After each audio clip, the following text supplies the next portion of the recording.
दोस्तों नमस्कार। आप सभी का जामा खोल प्रश्न की इस ऑनलाइन वर्कशॉप में स्वागत है।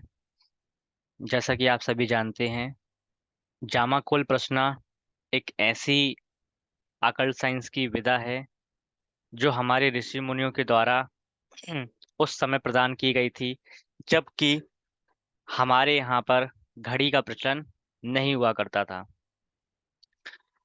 उस समय, आज से हजारों साल पहले, जब हमारे समय घड़ी का प्रचलन नहीं हुआ करता था, तब हमारे ऋषि मुनि, हमारे आसपास के लोग, हमारे जैसे मनुष्य, हमारे जैसे जीव उस समय किस प्रकार से समय का आंकलन किया करते थे, वो जो ऋषि मुनियों के द्वारा मेथड देखी जाती थी, यूज की जाती थी, उसी का नाम जामाकुल प्रश्न है। ये जामाकुल प्रश्न एक इतनी सटीक मेथड है जिसका यूज प्रेजेंट, पास्ट और फ्यूचर को देखने के लिए किया जाता है। जामाकुल प्रश्न, ये मेथड बेसिकली तमिलनाडु से आई हुई है, जिसका इन्वेंशंस और जिसकी खोज तमिलनाडु के रिसर्चर्स ने की। जामाकोल को हम सामाकोल भी कहते हैं। साथ ही साथ जामाकोल का नाम अरुदम सिस्टम ऑफ एस्ट्रोलॉजी भी है। जामाकोल सबसे पहले इंग्लिश में लिखी गई, क्योंकि वैसे तो ये तमिलनाडु के लोगों ने लिखा था, तो इसको तमिलनाडु के लोगों ने तो लिखा ही था, लेकिन इसका इंग्लिश कन्वर्जन इंग्लिश में किया गया। इंग्लिश में जो किया गया था वो दविंगना रत्ना जी ने किया था, जिनका नाम विद्यानाथन भी था। तो इन्होंने उसको इंग्लिश भाषा में कन्वर्ट किया, और इंग्लिश भाषा में कन्वर्ट करने के बाद ही ये जामाकुल प्रश्न हमारे नॉर्थ इंडिया साइड में प्रचलित होना चालू हो गई। किंतु फिर भी ये विधा अभी नॉर्थ इंडिया के लोगों में उतनी ज़्यादा प्रचलित नहीं है, क्योंकि इस विधा को अभी थोड़ा सा गुप्त करके ही रखा गया है। किंतु जानकारी के अभाव होने के कारण ये प्रथा अभी गुप्त है हमारे इस साइड के लोगों के लिए। लेकिन दक्षिण भारतीय लोगों में ये प्रथा, ये विद्या बहुत ज़्यादा प्रचलित में है, जिसका वो यूज़ होरारी एस्ट्रोलॉजी के लिए करते हैं। जैसा कि आप सभी जानते हैं कि वैसे तो अकल्ट साइंसेस में बहुत सारी विधाएं हैं प्रश्न को देखने की, भूत भविष्य वर्तमान को बताने की। किंतु जितनी भी अकल्ट साइंस की हमारे पास विधा हैं, चाहे वैदिक हो, चाहे केपी हो, चाहे प्रश्न एस्ट्रोलॉजी हो, उन सारी विधाओं की अपनी कुछ लिमिटेशंस भी होती है, उन कुछ विधाओं की अपनी कुछ एक्यूरेसीज भी होती है। लेकिन अभी तक के एक्सपीरियंस में जो देखा गया है, वो देखा गया है कि जामाकुल प्रश्न एक ऐसी विद्या है जिसकी जो सटीकता है वो काबिले तारीफ मानी जाती है। मतलब बहुत ही सटीक लगती है ये विद्या, जो कि हमारे एस्ट्रोलॉजी के कॉन्सेप्ट पर ही बेस्ड है। यहाँ पर भी हमारे ग्रह होते हैं, यहाँ पर भी हमारी कुंडलियाँ होती हैं, किंतु ये उतना ज़्यादा कैलकुलेशन नहीं मांगता है जितना बाकी के सिस्टम्स हमें कैलकुलेशन मांगना मांगता है, और हमें करना भी पड़ता है। जामाकोल प्रश्न का जो सबसे अच्छा एडवांटेज है वो ये है कि इस मैथ के मैथ माध्यम से हम बहुत ही कम टाइम पर, बहुत ही आसानी कैलकुलेशन से बहुत अच्छे एक्यूरेसी सामने वाले को दे सकते हैं। यहाँ पर जामाकुल प्रश्न के कुछ एडवांटेज ये हैं कि एक बहुत ही scientific driven time factor method है, जो कि साइंटिफिक अप्रोच रखती है। साथ ही साथ ये जामाकुल प्रश्न सामने वाले व्यक्ति के दिमाग को पढ़ने की दम रखती है कि सामने वाले व्यक्ति का जो मन है वो क्या प्रश्न हमारे लिए लेकर आया हुआ है। हम उसको उसका प्रश्न पूछे बिना भी इसके माध्यम से उसको आसानी से बता सकते हैं। जामाकुल प्रश्न का जो आंसर है वो आप बहुत ही कम मिनट में भी दे सकते हैं इस मेथड को सीखने के बाद। जामाकुल प्रश्न जो है वो करंट लिविंग कंडीशन पर डिपेंडेंट होती है, जो कि करंट की स्थितियां चल रही होती हैं, और उनका ही आंसर करने में बहुत ही सहायक मानी जाती है। जामाकुल प्रश्न में दो तरह के चार्ट यूज होते हैं। इसमें एक जामा ग्रह भी होता है, एक अरुदा चार्ट भी होता है, और एक ट्रांजिट चार्ट भी यूज होता है। इन्हीं चार पांच तरह के कॉन्सेप्ट को ध्यान में रखकर हमें करंट सिचुएशन का ध्यान में रखते हुए सामने वाले की प्रेडिक्शंस को करना होता है। एकमात्र जामा कुल प्रश्न ही एक मात्र मेथड है जिसमें दो चार्ट साइमल्टेनियसली यूज होते हैं प्रेडिक्शन करने के लिए। बाकी की कोई भी ऐसी विधा नहीं है जहां पर एक से ज्यादा चार्ट यूज होते हों। तो जामा कुल प्रश्न एक ऐसी विधा मानी गई है जिसका माध्यम से आप प्रश्न का उत्तर दे सकते हैं। मतलब ये बर्थ चार्ट पर काम नहीं करती है, ये बेसिकली होरारी सिस्टम मानी जाती है। जब भी किसी व्यक्ति को प्रश्न आता है, प्रश्न पूछना चाहता है, भले ही उसका कुछ एस्ट्रोलॉजिकल चार्ट हो या ना हो, कुंडली हो या ना हो, ऐसे व्यक्ति का आंसर आप जामाकुल प्रश्न के माध्यम से दे सकते हैं। जामाकुल प्रश्न की जब हम हिस्ट्री की बात करते हैं तो जामाकुल प्रश्न, जैसा कि मैंने आपसे कहा कि ये एक ऐसी साइंस है, ये एक ऐसा साइंस है जो कि आपके प्रश्न का उत्तर, चाहे वो पास्ट का हो, चाहे वो प्रेजेंट का हो, चाहे वो फ्यूचर का हो, उसको टाइम एक्यूरेसीज के साथ मिलाकर इसका आंसर्स करती है। जामाकुल प्रश्न बेसिकली सूर्य की स्थिति पर चलती है। सूर्य के जो राइजिंग टाइम होता है उसकी स्थिति के हिसाब से जामाकुल प्रश्न का उत्तर दिया जाता है। जामाकुल प्रश्न के माध्यम से हम ये भी जान सकते हैं कि अभी की स्थिति में सामने वाले के मन में क्या विचार चल रहे होंगे। साथ ही साथ जामाकुल प्रश्न में एक सबसे अच्छी बात यह है कि हमें यहाँ पर उस टाइम को लेना होता है जिस टाइम हम सामने वाले प्रश्न करने आने वाले व्यक्ति का एनालिसिस कर रहे होते हैं। जैसा कि बाकी सिस्टम में होता है कि हम वहाँ पर टाइमिंग नोट डाउन करना पड़ता है हमको। जैसे मान लीजिए कि कोई व्यक्ति हमारे पास 2 बजे आया, तो हम यदि केपी एस्ट्रोलॉजी या वैदिक एस्ट्रोलॉजी का ये सिस्टम यूज कर रहे हैं तो वहां पर हमें उस व्यक्ति का टाइमिंग नोट करना पड़ेगा। हो सकता है कि हमें उससे होरारी नंबर लेना पड़े, हो सकता है कि हमको उससे उसका प्लेस नोट डाउन करना पड़े। लेकिन जामाकुल प्रश्न में ऐसा कुछ नहीं होता। जामाकुल प्रश्न में हमें समय का ही ध्यान रखना है कि जिस समय हम उस व्यक्ति के लिए प्रश्न देख रहे हैं, उस व्यक्ति के हिसाब से हम उस टाइम का ही एनालिसिस करेंगे, हम उस स्थान का एनालिसिस करेंगे जहां पर हम रहेंगे। मतलब जहां पर एस्ट्रोलॉजर होता है उसका ही हम एनालिसिस करते हैं। साथ ही साथ हर कंट्री के लिए, हर सिटी के लिए सूर्य की स्थिति जो राइजिंग स्टेट होती है, टाइमिंग, वो थोड़ा डिफरेंट डिफरेंट हो जाती है। तो जहां पर भी एस्ट्रोलॉजर होता है उस सिटी के हिसाब से सूर्य की जो राइजिंग टाइमिंग होगी उसको हमें ध्यान में रखते हुए इस मेथड के माध्यम से कैलकुलेशन और प्रेडिक्शन करनी पड़ती है। जामाकुल प्रश्न, जैसा कि आप सभी जानते हैं कि मैंने आपसे कहा कि ये बहुत पुरानी विधा है, किंतु ये विधा दक्षिण भारतीय से आई हुई है। तो इसके पीछे का कॉन्सेप्ट क्या था और इन्होंने कैसे इस चीज की रचना की। तो देखिए, मैं आपको बताना चाहता हूँ कि इस दुनिया में 5 तत्व माने जाते हैं, जैसा कि आप सभी जानते हैं: अग्नि, वायु, जल, भूमि और आकाश। जब इस अंतरिक्ष में, जब इस जीवन में हमारे आसपास प्रकृति का पूर्ण रूप से निर्माण नहीं हुआ था, केवल पूरा संसार जलमय था, तो सबसे पहले जब इस संसार में जल ही जल आसपास में था तो जल से हमारे आसपास पेड़ पौधे, घास वगैरह उत्पन्न हुए। जब घास, पेड़ पौधे अस्तित्व में आए और फिर धीरे धीरे कुछ समय के बाद ये नष्ट होने लगे, तो पानी ने इनको सड़ा दिया।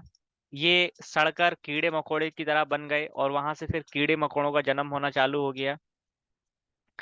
फिर ये जैसे जैसे कीड़े मकोड़े जमीन पर आना चालू हो गए, कुछ पानी में रहते थे, कुछ जमीन में रहते थे, कुछ आकाश में उड़ने लगे। तो इस प्रकार से विकास की जो प्रक्रिया है वो आगे बढ़ने लगी। फिर लाखों वर्ष के बाद आनुवांशिक सामग्री विकसित हुई जिसमें बंदर, गाय, मनुष्य, धीरे धीरे अब विकास का निर्माण चालू हो गया। फिर मनुष्य समय की अवधारणा को चूंकि नहीं जानते थे, उस समय समय की गणना किस तरीके से करना है उनको उस चीज का आइडिया नहीं था। तो उन्होंने प्रकृति को देखना चालू किया और प्रकृति के बारे में उन्होंने चीजों को थोड़ा समझा। जब वे गुफाओं में रहते थे तो चहचहाती जो चिड़िया होती थी उनको देखकर वो सुबह मानते थे, क्योंकि सुबह के समय में चिड़िया चहचहाती हैं, मुर्गा बोलने लगता है, सूर्य उगने लगता है। तो उन्होंने ये देखा कि जब सूर्य उग रहा है, चिड़िया चहचहा रही हैं, मुर्गा कुकू कुकू कर रहा है, तो ये सुबह का समय हुआ। जब सूर्य एकदम हमारे सिर के ऊपर आ जाता है तो सूर्य को हम दोपहर का समय मानने लगते हैं कि अब धूप तेज होती जा रही है। फिर उन्होंने भगवान सूर्य को ही अपना अर्धदेव मानते हुए उनकी प्रार्थना करना चालू कर दी। और जैसे ही सूर्य पूर्व से पश्चिम की ओर छाया करता जाता है, वहां पर रात का अंधकार चालू हो जाता है और उन्होंने उसको रात मानना चालू किया। तो जब सूर्य पूर्व से पश्चिम की तरफ जाता है और सूर्य को पूर्व से पश्चिम जाने में जितना ये जो समय लग रहा है, इसकी जो छाया जो बनती जा रही है, ये जो छाया है इसकी लंबाई की उन्होंने मापना शुरू किया। और मापने के बाद समय की अवधारणा के साथ और कुछ विधियों का यूज करके और कुछ विद्वानों के माध्यम से, प्रकृति के माध्यम से, उन्होंने 27 नक्षत्रों को, 9 ग्रहों को और ज्योतिष को समझना चालू किया, ज्योतिष की संभावना को समझना चालू किया, ज्योतिष के सिद्धांतों को समझना चालू किया। और धीरे धीरे, चूंकि पहले की लोग काफी सात्विक के साथ साथ साधना प्रवृत्ति के भी हुआ करते थे, तो पहले के ऋषि मुनियों ने साधना के बल पर, अपनी प्रचंड शक्तियों के बल पर ज्योतिष के जो अगूढ़ रहस्य है उनको जाना, अंतरिक्ष के बारे में जाना, 27 नक्षत्रों के बारे में, 9 ग्रहों के बारे में, राशियों के बारे में जानना चालू किया। जब उन्होंने ये जाना चालू किया तो उनको ये समझ में आया कि आसमान में जो सबसे ज्यादा चमकता हुआ तारा है वो शुक्र है, जो कि उत्तर पूर्व दिशा में होता है और जो कि सबसे चमकीला माना जाता है। उन्होंने इस चीज को देखा कि पक्षी जो होते हैं वो दिन के समय पर अलग अलग तरह का व्यवहार करते हैं और रात के समय पर अलग अलग व्यवहार करते हैं। तो उन्होंने हमारे दिन को और रात को 4 भागों में विभाजित कर दिया। जैसा कि आप सभी जानते हैं कि आज के टाइम में हमारे पास 24 घंटे होते हैं और दो ही वेला होती है, एक सुबह की वेला, एक रात की वेला। सुबह की वेला को उन्होंने, मतलब पूरे दिन की वेला को उन्होंने 4 4 भागों में विभाजित कर दिया। जब उन्होंने सारे दिन की वेला को 4 भागों में विभाजित कर दिया तो सबसे पहले तो उन्होंने 4 को 8 बनाया, फिर 8 को 16 भी बनाया। इस प्रकार से जब हमारे पास घड़ियां नहीं थी तो उन्होंने हमारे सूर्य को ही एक घड़ी मानकर, सूर्य को ही घड़ी मानकर दिन को जमाओं में विभाजित कर दिया। तो उस समय एक जमा का मतलब 1.5 के घंटे होता था, एक जमा का मतलब होता है 1.5 आवर्स। उन्होंने सूर्य को मध्य में और उसके चारों ओर 9 ग्रहों को रखा। उन्होंने सूर्य के आधार पर महीनों का फिर विभाजन कर दिया, सूर्य के आधार पर ही उन्होंने महीनों का भी विभाजन कर दिया। तो इस प्रकार से संपूर्ण रूप से इस जगत में हमारे आसपास का जो ज्योतिष विज्ञान था, हमारे आसपास की जो प्रकृति के कैरेक्टरिस्टिक्स थे, उन्होंने धीरे धीरे चीजों को डेवलप किया और फिर काफी सिद्धियों और पूजा पाठ प्रार्थना के दम पर उन्होंने भगवान से संपर्क साध कर इस तथ्यों को जाना, इस चीजों को जाना। साथ ही साथ काफी ग्रंथों का माध्यम से उन्होंने इस विधा का रचना की। किंतु मैंने आपको इस विधा की रचना की जो कहानी है उसका बेसिक पार्ट यहाँ पे बता दिया कि बेसिकली उन्होंने सूर्य को ही इम्पोर्टेंस मानकर सब कुछ चीजों की गणना कर दी गई, जिसके माध्यम से वो भूत भविष्य और वर्तमान देख सकते थे। तो यहाँ पर एक जो सबसे इम्पोर्टेंट टर्म है जो हमारे लिए यूजफुल है वो है जामा। यहाँ पर एक जामा का मतलब होता है 1.5 आवर्स, मतलब 1.5 घंटे के अप्रोक्स का एक जामा होता है। यहाँ पर 12 राशियां होती हैं जैसे कि आप सभी जानते हैं। 12 राशियों में मेष राशि और वृश्चिक राशि का जो लॉर्ड होता है वो मंगल देव होते हैं। मिथुन राशि कन्या राशि के देवता मरकरी होते हैं, अर्थात बुध देव होते हैं। वृषभ राशि और तुला राशि के जो देवता होते हैं वो शुक्र होते हैं। मीन राशि और धनुष राशि के देवता जुपिटर होते हैं।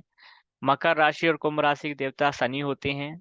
राहु और केतु देवता तो होते हैं किंतु इनकी कोई राशियां नहीं होती हैं, ये शैडो प्लैनेट कहे जाते हैं। और इनका अस्तित्व हमें राशियों के हिसाब से नहीं दिखाई देता है, किंतु राहु जो है वो शनि की राशियों में अपना अस्तित्व मानता है, केतु जो है वो मंगल और गुरु की राशियों में अपना अस्तित्व मानता है। और फिर इनके बारे में ये भी एक कहावत है कि राहु और केतु जिस भी ग्रह के साथ या जिस भी ग्रह की राशि में बैठते हैं उसके हिसाब से अपना असर दिखाना चालू कर देते हैं। यहाँ पर सूर्य और चंद्रमा की एक एक राशियां होती हैं। सूर्य की राशि होती है सिंह राशि अर्थात लियो, और चंद्रमा की एक राशि होती है कर्क राशि। बाकी सभी ग्रहों की दो दो राशियां होती हैं। राहु को एसोसिएट किया गया है माइंड के साथ और केतु को एसोसिएट किया गया है इंट्यूशंस के साथ। जामाकुल प्रश्न में हम इन 9 ग्रहों को ना लेकर केवल 8 ग्रहों को लेते हैं, जिसमें हमारे पास सूर्य, चंद्र, मंगल, बुध, गुरु, शुक्र, शनि आते हैं, और राहु और केतु को हम यहाँ पर एक ही ग्रह मानते हैं। यहाँ पर जामाकुल प्रश्न में अलग अलग ग्रह नहीं माना जाता है राहु और केतु को। तो ये दूसरी इंपॉर्टेंट चीज है हमारे लिए। पहले इंपॉर्टेंट चीज ये थी कि हमें एक जामा का मतलब होता है 1.5 आवर, जो कि इन आने वाले टाइम में आपको काफी इस चीज का इंपॉर्टेंस समझ में आएगा, क्योंकि जब आपको ये बेसिक फंडामेंटल ऑफ जामा कोल की पता चलेंगे तभी आप उनका इन फ्यूचर प्रेडिक्शन में यूज कर पाएंगे। दूसरा हमारा जो इस अनादर इम्पोर्टेंट कॉन्सेप्ट वो ये है कि जामा कोल प्रश्न में केवल 8 ग्रह ही होते हैं। राहु केतु को हम एक ही प्लेनेट कंसीडर करते हैं। फिर हम बात करते हैं जामाकुल प्रश्न के थोड़ा सा इंट्रोडक्शन के पार्ट की। देखिए जामाकुल प्रश्न जो है वो जैसा कि आप जानते हैं कि जामाकुल प्रश्न होरारी सिस्टम पर बेस होता है, और हर एक सिस्टम का अपना एक लगन होता है। चाहे आप केपी पढ़ेंगे चाहे आप वैदिक पढ़ेंगे, हर एक सिस्टम में अपना एक लगन हुआ करता था, जहां पर एक फिक्स्ड लगन हुआ करता था। तो वैसे ही जामाकुल प्रश्न का भी अपना एक लगन होता है।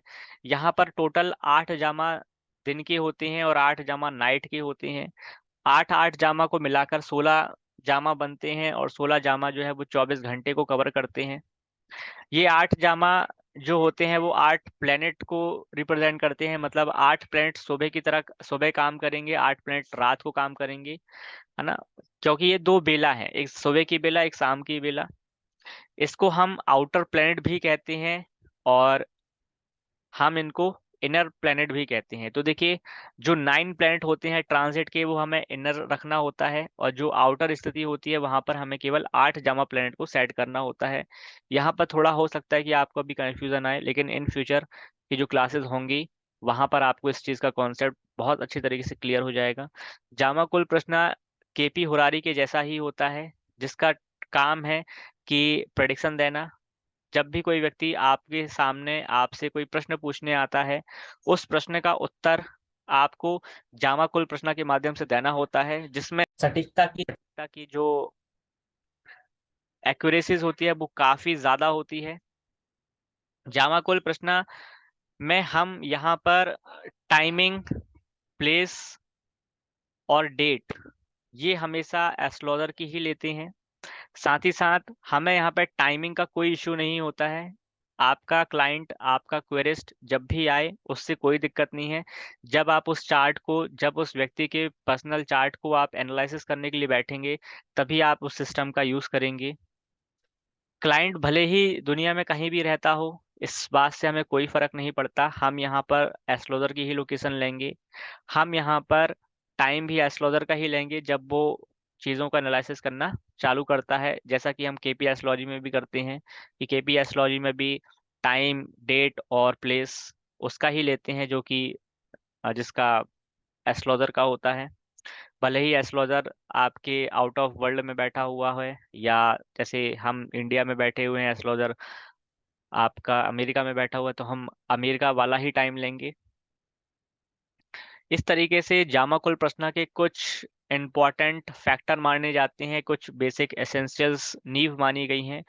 तो सबसे पहले जामाकुल प्रश्न में आता है उदयम, दूसरा आता है अरुदम, तीसरा आता है कबिपु, फिर आता है जामाकुल टाइम, फिर आता है ट्रांजिट टाइम, फिर है मंदी, और फिर हमें क्वेश्चंस की हिसाब से उसके कुछ फैक्टर को ध्यान में रखना पड़ता है।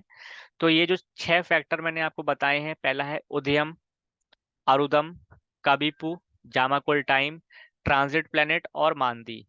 ये 6 एसेंशियल पॉइंट होते हैं जामाकुल प्रश्न के, जिसके माध्यम से आप जामाकुल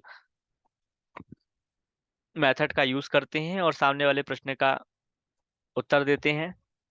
उद्यम, देखिए उद्यम, जब हम इन फैक्टर पे एक के बाद एक बात करते हैं तो उद्यम इंडिकेट करता है हमको प्रेजेंट और फ्यूचर के बारे में। उद्यम हमको वर्तमान की स्थिति के बारे में और आने वाली स्थिति के बारे में बताता है। उद्यम बहुत ही पावरफुल टूल होता है जामाकुल प्रश्न में, जिसके माध्यम से हमें इवेंट का अप्रूवल मिलता है। यदि उद्यम जब तक हमें इवेंट से रिलेटेड चीज़ों को अप्रूव नहीं करता है, जो कि भविष्य में घटित घटनाएं होने के लिए अप्रूवल देता है, जब तक हमारे जीवन में वो घटित घटनाएं नहीं हो सकती हैं। उद्यम जहां पर भी बैठा होता है, उस उद्यम के पोजिस्ट में जो प्लेनेट होते हैं वो सामने वाले व्यक्ति का क्वेश्चन होता है, और उसी क्वेश्चन से संबंधित व्यक्ति का इवेंट भी वो अलाउ करता है। सेकंड कॉन्सेप्ट होता है अरुदम। अरुदम भी हमारे जामाकुल प्रश्न में बहुत ही इंपॉर्टेंट टूल है। वैसे तो देखिए जितने भी टूल हैं, जितने भी एसेंशियल पॉइंट है जामाकुल प्रश्न के, वो सारे के सारे इंपॉर्टेंट हैं, लेकिन ये कुछ ज़्यादा ही इंपॉर्टेंट माने जाते हैं कि इसके बिना जामाकुल प्रश्न की अपनी कोई पहचान नहीं है। जामाकुल प्रश्न में जो सेकेंड एसेंशियल पॉइंट बनता है वो है अरुदम। अरुदम देखिए 5 मिनट का ड्यूरेशन होता है, मतलब हर एक 5 मिनट में अरुदम चेंज हो जाता है। तो यहाँ पर 5 मिनट का बहुत ज़्यादा इम्पोर्टेंस है कि यदि आपके बीच में 5 मिनट के बीच में कोई गैप है, या 5 मिनट में कोई क्वेश्चन पूछने आया है, तो हर व्यक्ति के लिए अरुदम की जो वैल्यू है, अरुदम की जो स्थिति है, वो हर चार्ट में चेंज हो जाती है। और यही एक कॉन्सेप्ट है जो जामाकुल प्रश्न को थोड़ा सा हटकर बनाता है, क्योंकि यदि मान लीजिए एक साथ बहुत सारे लोग आ जाते हैं प्रश्न को पूछने के लिए, लेकिन पूछेंगे तो वो एक एक कर कर ही, तो हर व्यक्ति का जो प्रश्न है उसको जो आइडेंटिफिकेशन मिलेगा, उसको जो थोड़ा सा अलग सा चार्ट बनकर मिलेगा, वो केवल अरुदम के बदौलत ही मिलेगा। क्योंकि यदि चार्ट हमारा एक सा ही रहेगा तो हमें प्रेडिक्शन करने में थोड़ा प्रॉब्लम भी आएगी, और हम सेम प्रेडिक्शन सबको नहीं दे सकते हैं। तो यहाँ पर जो डिफरेंशिएशन होता है प्रेडिक्शन देने के लिए, वो अरुदम के माध्यम से ही होता है।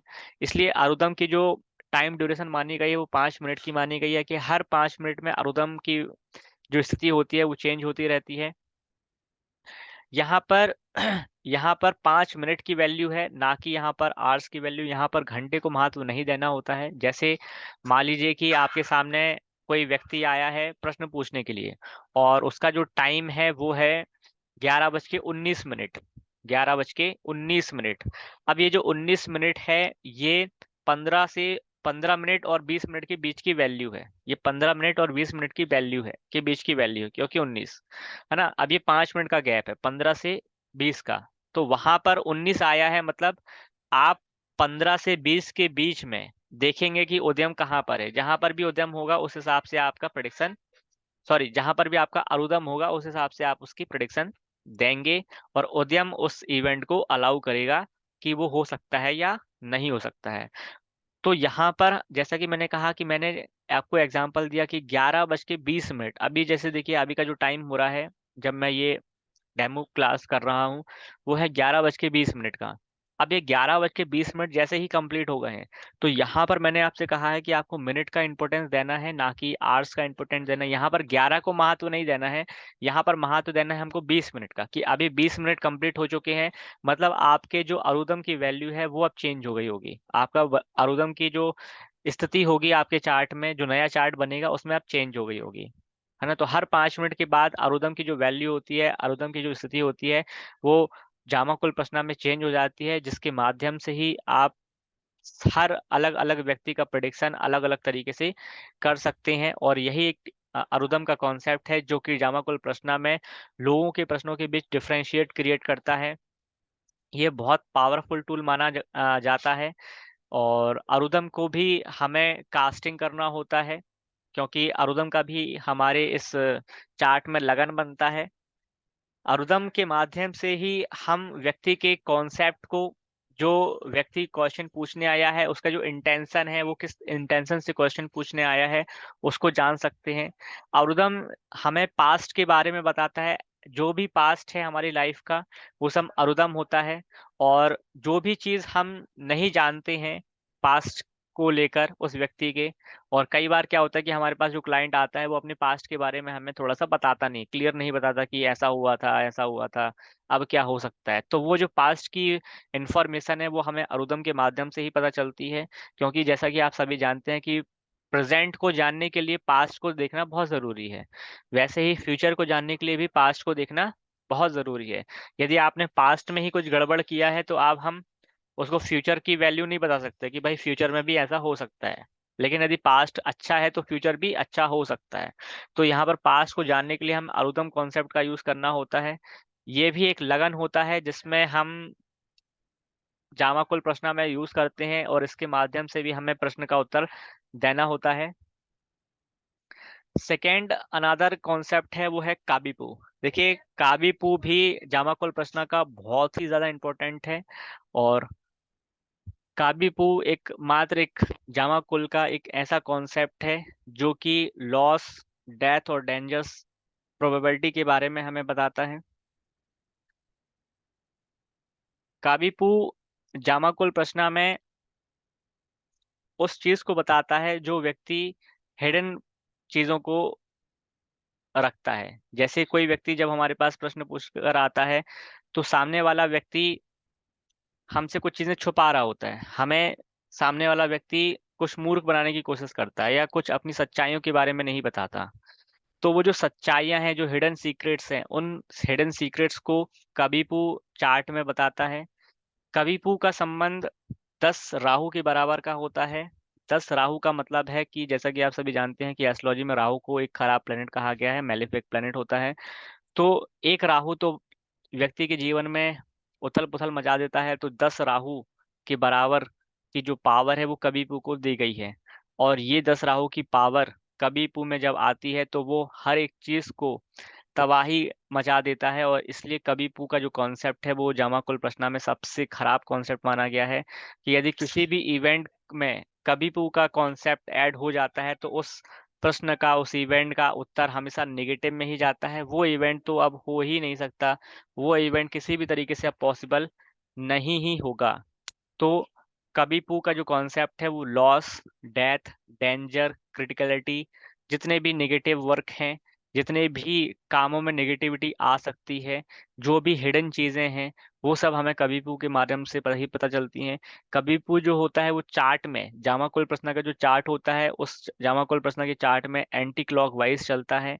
कबीपू का जो कॉन्सेप्ट होता है वो डिटरमेंटल होता है, डेट्रीमेंटल होता है। डेट्रीमेंटल का मतलब है कि हानिकारक, मतलब इसका जो रिजल्ट होता है वो हमेशा हानिकारक ही होता है।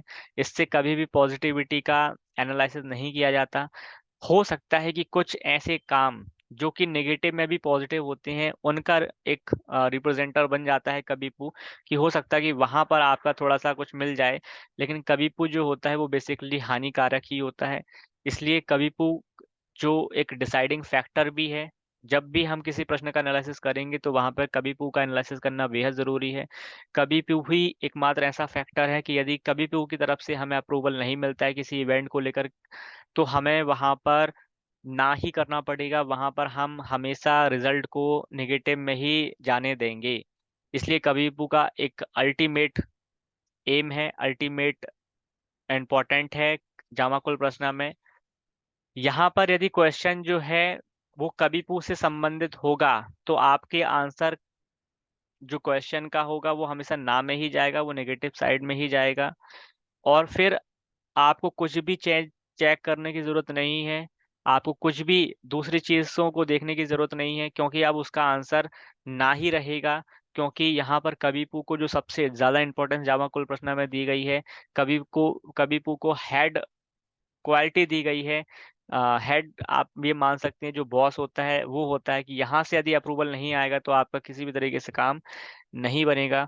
तो वैसा ही कबीपू है जामाकुल प्रश्न में, कबीपू को थोड़ा सा छत्र भी माना गया है। इसके बाद नेक्स्ट कौन सा आता है, मानदी। देखिए जो मानदी है वो दो तरीके से कैलकुलेट होती है, एक डे के हिसाब से और एक नाइट के हिसाब से, जो कि हम क्लास में सीखेंगे कि किस तरीके से हम इसको कैलकुलेट करना है। दूसरा होता है वीक डे। मानदी के अंदर एक कॉन्सेप्ट होता है वीक डे का। तीसरा होता है वीक डे की डिग्री का, और फिर होता है सन्स की डिग्री का। जो हमारी सन की डिग्री होती है, वीक डे की डिग्री होती है, वीक डे की होती है। और डे और नाइट का जो कैलकुलेशन है वो हम मानदी में सीखेंगे। मानदी का जो यूज है वो डेथ के लिए, हेल्थ रिलेटेड चीज़ों को देखने के लिए यूज होता है। यहाँ पर आपको इस चीज़ का ध्यान रखना है कि यदि उद्यम और मानदी में आपस में कोई रिलेशनशिप होगा, या फिर मानदी का बहुत अच्छे तरीके से रिलेशनशिप है उन हाउसेस के साथ जो कि काफ़ी ज़्यादा डेथ को रिलेटेड या हेल्थ को रिलेटेड हैं, तो आप यहाँ पर हानिकारक उसका आंसर कर सकते हैं। उसका आंसर आप नेगेटिविटी में ही जान सकते हैं, क्योंकि मांदी जो है वो एक नेगेटिव टर्म माना गया है। और चाहे वो एस्ट्रोलॉजी हो, एस्ट्रोलॉजी में भी मांदी का कॉन्सेप्ट है जिसका यूज डेथ का कैलकुलेशन में और हेल्थ को कैलकुलेशन में करने में को किया जाता है। तो यहाँ पर मांदी का जो यूज है वो बेसिकली हानिकारक ही है, नेगेटिव पॉइंट ऑफ व्यू को ही बताता है। इसके बारे में हम क्लास में और डिटेल में चर्चा करेंगे। इसके बाद मैं आपको बता देता हूँ जामाकोल प्लैनेट्स के बारे में। देखिए, जामाकुल प्लैनेट्स, हमारे जामाकुल प्रश्न में 8 प्लैनेट बताए गए हैं, जैसा कि मैंने आपसे पहले भी कहा है। तो यहाँ पर सबसे पहले प्लैनेट होता है सन, फिर होता है मार्स, फिर है जुपिटर, फिर मरकरी, फिर वीनस, फिर सैटर्न, फिर मून, और फिर स्नेक। स्नेक का मतलब है राहु और केतु दोनों एक साथ ही। यहाँ पर देखिए, आपको कुछ पॉइंट याद रखनी है, वो ये है कि आपको हर एक प्लेनेट का जो ऑर्डर है वो एज अ इज याद रखना है, वो कि हमेशा फिक्स ही रहेगा, वो कभी भी चेंज नहीं होता है। हर दिन, हर दिन का जो डे लॉर्ड होता है वो फर्स्ट जामा होता है। जैसे आज रविवार होगा तो रविवार का जामा सन को रिप्रेजेंट करेगा, तो सन पहला दिन हो गया। मार्स मंगल को रिप्रेजेंट करेगा, जुपिटर जो है वो गुरुवार को रिप्रेजेंट करेगा, मरकरी बुधवार को करेगा, वीनस शुक्रवार को करेगा, सैटर्न रविवार को शनिवार को करेगा, और मून जो है सोमवार को करेगा। और राहु केतु का कोई दिन नहीं होता है। यहाँ पर राहु का दिन शनिवार को मान सकते हैं, केतु का दिन बुधवार को मान सकते हैं। यहाँ पर आपका ये जो ऑर्डर फॉलो करना है वो हमेशा फिक्स ही रहने वाला है। यहाँ पर हर 1.5 घंटे के बाद इन ग्रहों की पोजीशंस चेंज होंगी, लेकिन वो पोजीशन जो चेंज होती हैं वो अपने फिक्स्ड ऑर्डर में होती हैं। ऑर्डर चेंज नहीं होता है ग्रहों का, बस पोजीशन उनकी चेंज हो जाती हैं। ये जो प्लेनेट की पोजीशन होती हैं वो हमेशा एंटी क्लॉकवाइज डायरेक्शन में चलती हैं, और ये हमेशा मीन राशि से स्टार्ट होती हैं। आपको इस चीज़ का ध्यान रखना होगा कि ये जो इनकी स्टार्टिंग होगी पोजीशंस की, वो मीन राशि से ही स्टार्टिंग होगी। यहाँ पर देखिए, जब कॉन्सेप्ट क्वेश्चंस का आता है कि अपने क्वेश्चंस के बारे में जानना है, तो 3 आपको टर्म पता होना चाहिए। पहला उदयम, लॉर्ड ऑफ उदयम, और प्लेस और प्लेनेट इन उदयम। जब आपको सामने वाले व्यक्ति के क्वेश्चन के बारे में जानना है कि ये सामने वाला व्यक्ति का जो प्रश्न है वो क्या हो सकता है, उसके दिमाग में क्या चल रहा है, तो आपको ये 3 कॉन्सेप्ट ध्यान में रखना है। एक उद्यम, उद्यम का लॉर्ड, और उस उद्यम में कौन सा प्लैनेट बैठा हुआ है। वो ये तीनों के तीनों क्राइटेरिया हैं, वो सामने वाले प्रश्न के बारे में बताएंगे, जो भी प्रश्न जहाँ तक पूछने आएगा। यहाँ पर एक चीज का और ध्यान रखना है, लॉर्ड ऑफ उदयम जो होता है वो एलिजिबिलिटी बताता है उस क्वेश्चन की।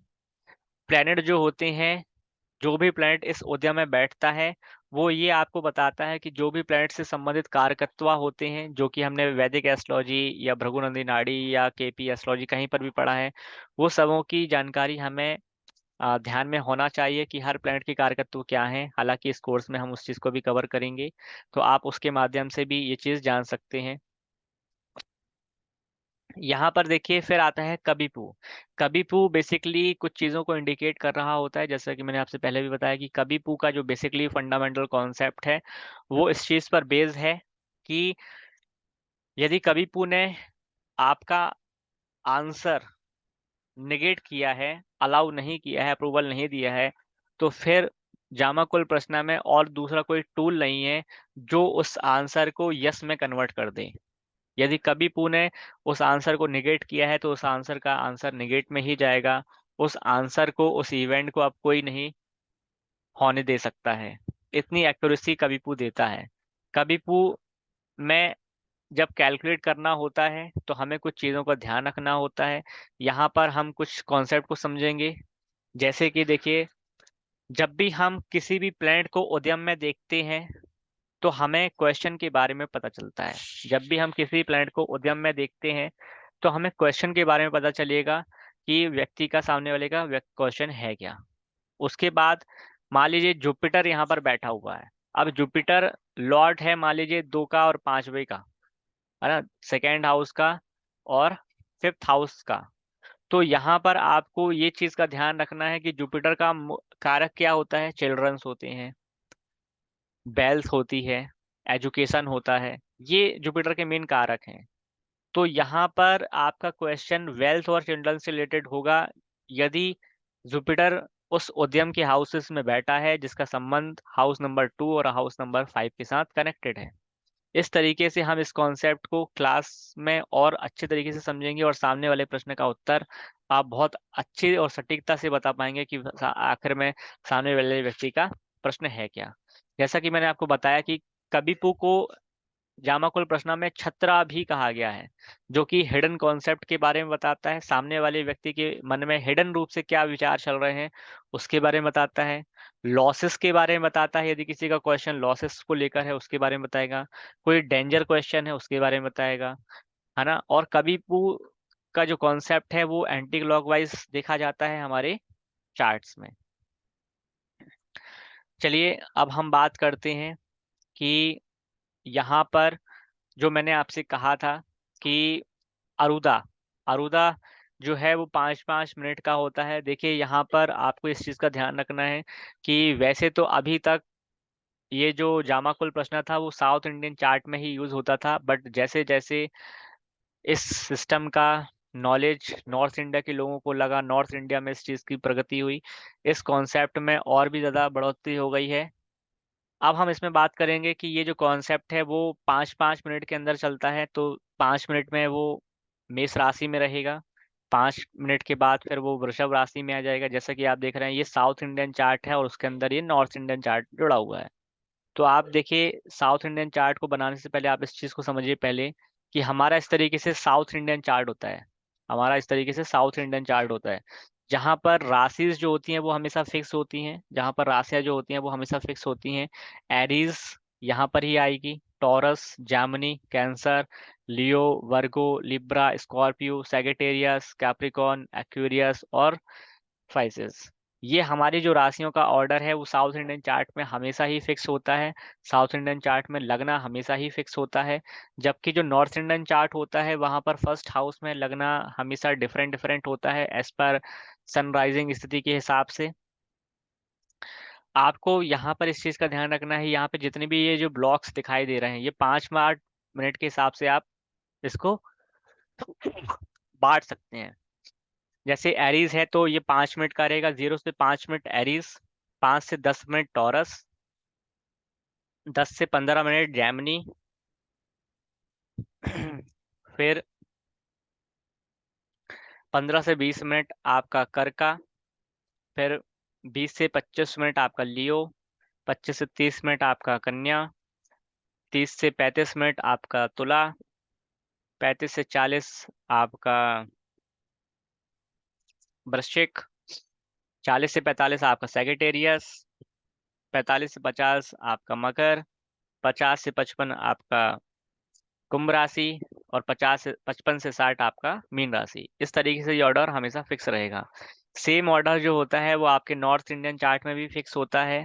फर्स्ट हाउस, सेकेंड हाउस और 12th हाउस तक, चूंकि ये क्लॉक वाइज चलता है तो ये ऑर्डर भी हमेशा इसमें फिक्स रहेगा कि 0 से 5 मिनट फर्स्ट हाउस, 5 से 10 मिनट सेकेंड हाउस, 10 से 15 मिनट थर्ड हाउस, 15 से 20 मिनट फोर्थ हाउस, 10 से फिर 20 से 25 मिनट फिफ्थ हाउस, 25 से 30 मिनट सिक्स्थ हाउस, 30 से 35 सेवन्थ हाउस, 35 से 40 एट्थ हाउस, 40 से 45 नाइन्थ हाउस, 45 से 50 टेंथ हाउस, 50 से 55 इलेवंथ हाउस और 55 से 60 आपका 12th हाउस।